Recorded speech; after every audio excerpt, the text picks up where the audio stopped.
Ora, e regressamos com o nosso programa consultório. Hoje, 15 de janeiro, vamos agora abrir portas às suas inscrições, não às suas perguntas, às suas inscrições, porque depois, na última parte, aí sim é que vai poder aqui colocar todas as suas dúvidas em dia relacionadas então com urologia. Esta é a especialidade que se segue. Vamos aqui falar sobre infecção urinária no homem e depois ouvir e ler as suas dúvidas sobre este tema e também urologia.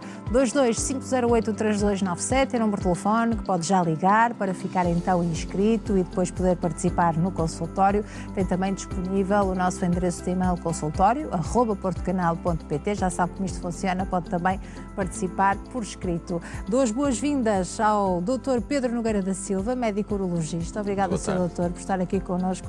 É um gosto recebê-lo. Muito obrigada também por depois ajudar os nossos telespectadores. Sr. Doutor, costuma-se dizer que a infecção urinária masculina é menos frequente do que nas senhoras, mas que os sintomas são mais dolorosos. Corresponde ou não corresponde à realidade? Sim, acho que genericamente pode-se dizer isso. Claramente menos frequente. Sim. E eu já explico.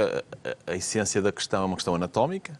Ou seja, o homem, por norma, tem um pênis, tem uma diferença, uma distância grande do exterior e por isso as bactérias das infecções urinárias, por norma, vão por via retrógrada, por isso vem do exterior para dentro da bexiga. E o homem, no fundo, como disse, tendo um pênis, tem uma distância maior e por isso o caminho para as bactérias migrarem e chegarem à bexiga é consideravelmente maior e isso confere um grau de proteção grande aos homens. Por outro lado, como também no sistema urinário, se nós imaginarmos que o sistema urinário do homem tem a bexiga e logo à saída da bexiga tem a próstata, que é um órgão sólido, e que por norma nós quase que dizemos que uma infecção urinária num homem vem sempre acompanhada de uma infecção prostática. E por isso temos sempre, por norma, sintomas mais exuberantes, mais limitativos, globalmente.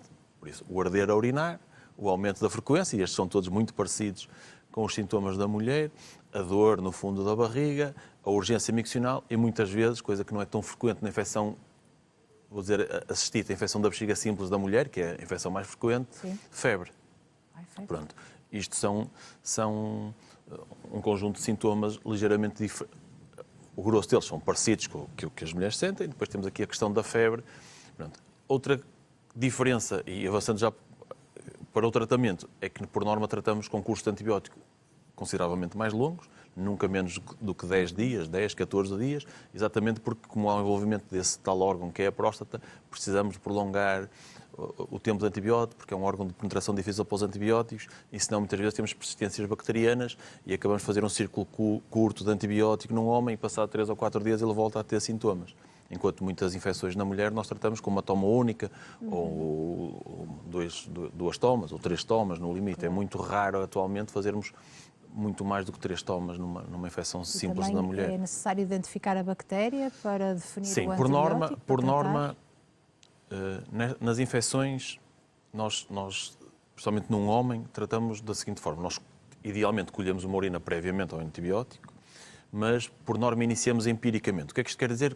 Iniciamos sem ter a certeza de qual é o agente que está a causar e qual é a sensibilidade desse agente para os diferentes antibióticos. Tratamos com antibióticos de largo espectro, ou seja, de um espectro que, por norma, cobre estas bactérias, mas não seria razoável, na maior parte dos casos, estarmos à espera 3, 4, 5 dias que tivéssemos o resultado para medicar. E, por isso, essencialmente, é um diagnóstico clínico e tratamos empiricamente. Ao fim dos dias, 3, 4, 5 dias, quando tivermos o resultado do laboratório, a maior parte das vezes não é preciso fazer nenhum ajuste. Uma ou outra vez, realmente, é preciso fazer um ajuste da terapêutica e normalmente vem acompanhado com homens que não melhoram com a instituição da terapêutica. E normalmente os senhores conseguem identificar que se trata de uma infecção urinária? Sim, a maior parte dos homens acabam por conseguir urinar exatamente por isso, pela semelhança que tem o grosso dos sintomas com as infecções das mulheres.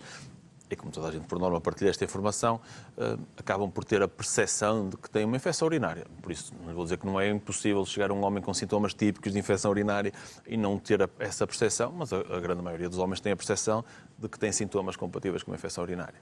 Existem também infecções urinárias de repetição, como nas senhoras?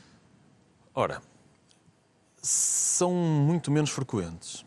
Ou seja, no fundo, como dizia antes de começarmos o programa, nós temos 3 grupos de infecções nos homens, assim, genericamente. Por isso temos as da infância, da pequena infância, essencialmente relacionadas com os hábitos de higiene, com a expurgação da fralda, os homens estão sempre relativamente protegidos nisto relativamente às raparigas, mas acontece, pronto, que é uma coisa muito limitada no tempo. Depois temos do adulto jovem, do adulto durante uma parte da sua vida muito relacionada com a atividade sexual, ou seja, e a atividade sexual normal comporta um risco acrescido de infecções urinárias. Esta é a principal causa de infecções urinárias na mulher, por isso são bactérias que habitam normalmente à volta da vagina e que realmente o ato da penetração na mulher leva para mais perto da uretra e por isso, consequentemente, para dentro da bexiga. E no homem, pela lógica, também há este facto. É evidente que, como disse, o facto de termos uma uretra comprida protege o homem. Claro. E por isso, durante este período, a atividade sexual é um fator que pode motivar infecções. Por norma, nos homens sem alterações anatómicas, à partida, vamos imaginar um homem que tem um divertículo na bexiga, de nascença, que tem uma malformação da uretra, que tem uma pedra num rim que funciona como um núcleo de agregação de bactérias e que está sempre a injetar bactérias no sistema, por norma, os homens não têm infecções urinárias de repetição. Não quer dizer que não haja um outro homem, por uma questão de suscetibilidade individual, isso aconteça, mas por norma não existe. Quando é que muitas vezes vemos homens com infecções urinárias de repetição? Homens com mais idade, em que a próstata começa a crescer e, ao crescer, traz-lhe problemas de esvaziamento da bexiga. A urina, sendo estéril, é um bom meio de cultura. E muitas vezes o que acontece é que, como o esvaziamento não é correto, qualquer bactéria que entre acaba por ter ali um meio propício para se desenvolver e para crescer. E por isso estes homens têm infecções urinárias de repetição, que são homens que têm indicação cirúrgica formal. Ou seja, na verdade só vamos resolver o problema deste homem quando desobstruirmos, permitirmos que a urina saia normalmente. E que tipo de cirurgia é que tem que se fazer? São cirurgias desobstrutivas, por isso, cirurgias em que removemos o interior da próstata, como quem come os gomos de uma laranja, não é? Agora, o mais recente que temos disponível até no hospital onde trabalho, que é a coablação. Certo. Pronto, e que, no fundo, a maior parte das vezes são cirurgias simples, não vou dizer de ambulatório, porque elas não são de ambulatório, mas com internamentos curtos, sem grande repercussão naquilo que é o hábito do doente do dia-a-dia, por isso um risco baixíssimo de incontinência, um risco baixíssimo de disfunção erétil, já para desmistificar e tirar daqui os mitos, mas que é um passo fundamental para se resolverem essas infecções urinárias de repetição. Caso contrário, estaremos sempre com um problema nestes doentes.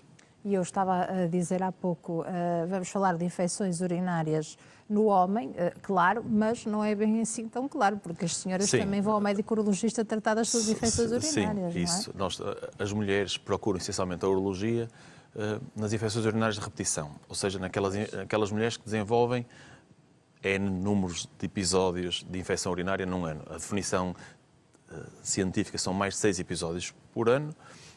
Temos mulheres que desenvolvem infecções urinárias todos os meses. Normalmente temos sempre dois passos no tratamento. Um, explicar como é que isto acontece, sempre despistando causas anatómicas, orgânicas. Como lhe disse, o exemplo simples é uma pedra. Uma mulher que tem uma pedra grande no rim, as pedras funcionam como ninhos de bactérias e que nós tratamos, ok? Mas como aquilo funciona como um ninho, ela está sempre a injetar bactérias.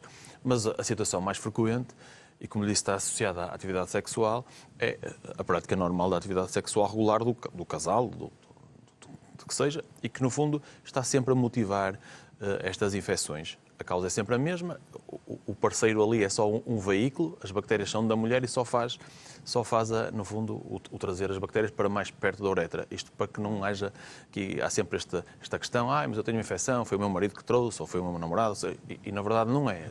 As bactérias são tipicamente da mulher e pela questão anatómica. O que é importante no homem e na mulher aí por maioria de razão, hidratar bem, por isso beber líquidos regularmente, urinar sempre depois das relações sexuais, não reter muito tempo a urina. Há algumas mulheres, por questões profissionais, por aquilo que só sentem confortável a urinar, estar a aguardar, e exercício físico. Basicamente é isto. Claro, aquelas regras que nós vamos sempre aprendendo. E que muitas vezes se vão esquecendo, não é? Vamos esquecendo, claro que sim. Sr. Doutor, que outras infecções são comuns nos homens? Estas são as principais. A infecção urinária simples é a principal infecção. Depois temos 2 tipos de infecções, um bocadinho mais raras. Uma que é semelhante à mulher, que é a pielonefrite, a infecção do rim. Sim. E depois temos a infecção do testículo, chamada orquite ou orquipedidimite. Aqui também duas classes das crianças, a maior parte das vezes de origem vírica, no adulto de origem bacteriana por um efeito retrógrado, ou seja, no fundo, elas migram através da uretra e entram nos canais diferentes e migram para o testículo. É uma infecção que se caracteriza por aumento do volume do testículo, uma dor que é progressiva, é intensa, o testículo fica aumentado, vermelho, muito doloroso, muito difícil ao toque. E são situações que promovem a ida, muitas vezes, dos homens à urgência. Portanto, não é de fácil tratamento. Precisamos de antibiótico e também aqui, antibiótico por norma, um tratamento um bocadinho mais prolongado, 14 dias, mais ou menos, por norma, 14 dias. E, portanto, e a do rim? E a do rim é uma infecção, eu digo que sempre que o rim é um órgão nobre do ponto de vista de infecção. As pessoas às vezes dizem, eu tive uma pelonefrite, fiquei de cama, certo? Depois ficaram. Realmente o rim é um órgão importante do nosso sistema e que tem infecções que são claramente sintomáticas. Tipicamente febre, tem poucos sintomas urinários, tem dor lombar. Muitas vezes vêm acompanhados com sintomas urinários concomitantes, porque muitas mulheres ou homens desenvolvem alguns sintomas urinários baixos, mas essencialmente a dor lombar e a febre. E essas, mais uma vez, por norma, necessitam de cuidados médicos um bocadinho mais diferenciados, antibiótico nos casos simples e, às vezes, internamento nos casos mais complexos. Ainda hoje no programa falamos de um tema completamente distinto, mas tivemos aqui a especialidade de nefrologia, que muitas vezes anda de mão dada com a urologia, sim, não é? Muitas vezes partilhamos alguns doentes, algumas patologias, embora, na verdade, as especialidades estão relativamente separadas. A infecção é um daquelas patologias que fica às vezes um bocadinho, às vezes entrega à nefrologia, outras vezes entrega à medicina, é um bocadinho quem estiver disponível. Sr. Doutor, muito obrigada Obrigado. por esta explicação aqui no nosso consultório. Vamos agora ouvir as dúvidas dos nossos telespectadores. Portanto, convidei todos aqueles que nos acompanham a inscreverem-se e, portanto, é isso mesmo que agora vamos fazer.